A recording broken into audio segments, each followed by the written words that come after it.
So for our simulation, let's set it for both, and I'm not currently interested in low impedance loudspeakers. After making my selections, I will then click Next. On the music system page, we can select a general level for the music ranging from low-medium background music to medium-high nightclub music.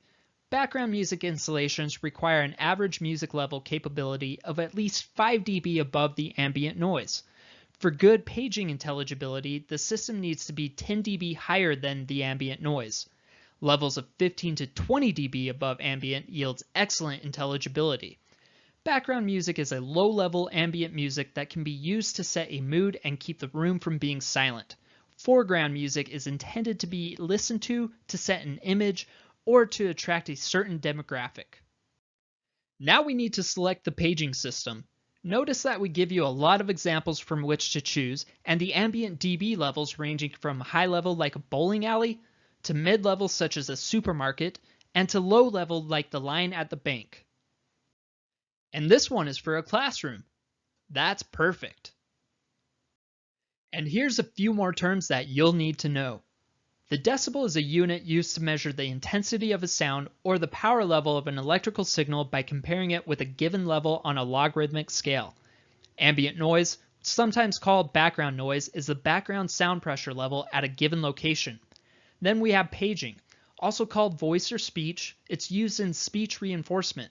This can combine the background music with microphones where the microphones can be used to lower the music. So now we need to calculate the square footage. That's the width times the length equals the square footage of the room. In our case, it's 65 feet by 45 feet, or 2,925 square feet. And then we will need the ceiling height. In our case, it looks like the drop ceiling is about 15 feet. Note, CSC uses a listener height of 4 feet or 1.2 meters, and that value is not adjustable. Why do we care about the dimensions of the room? First, it'll give us an idea of how many speakers we need to use and how hard to push them in order to achieve the desired SPL results of the application. It's also important because of the fundamentals of room acoustics. We'll get more into these ideas in the instructor-led class, but let's familiarize ourselves with the following terms: sound absorption, reflection, the decay of sound, reverberation, direct and reverberant sound fields, and critical distance. Sound absorption. Sound tends to bend around non-porous small obstacles.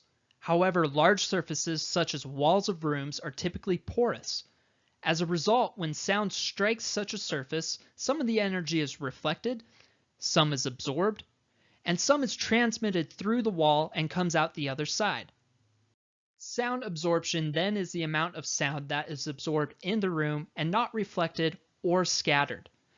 The use of an average absorption coefficient facilitates solving reverberation time, direct to reverberant sound ratio, and steady state sound pressure. Reflection is a repetition of sound waves that reflect off the walls. And then we have decay. This is if a constant sound source is abruptly switched off, the sound intensity at any point will not suddenly disappear, but will fade away gradually as the indirect sound field begins to die off. Direct and reverberant sound. Direct sound are the sound waves that reach a listener directly from the source without any reflection. Reverb or reverberant sound is the persistence of the sound after the sound has ended. It usually reaches the listener in 20 to 30 milliseconds after the direct sound.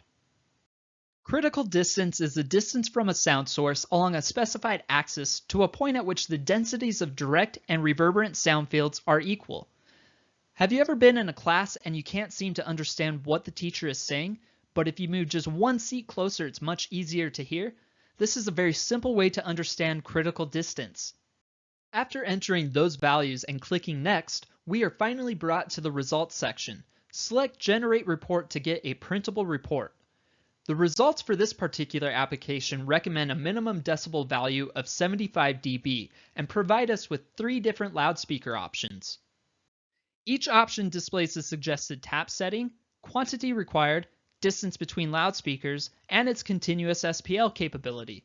In the simplest theoretical terms, loudspeakers produce sound levels according to 3 factors: the speaker's power handling capability, the speaker's sensitivity, that's the sound level produced with 1 watt of input power, measured at 1 meter, and lastly, the distance between the speakers and the listening plane.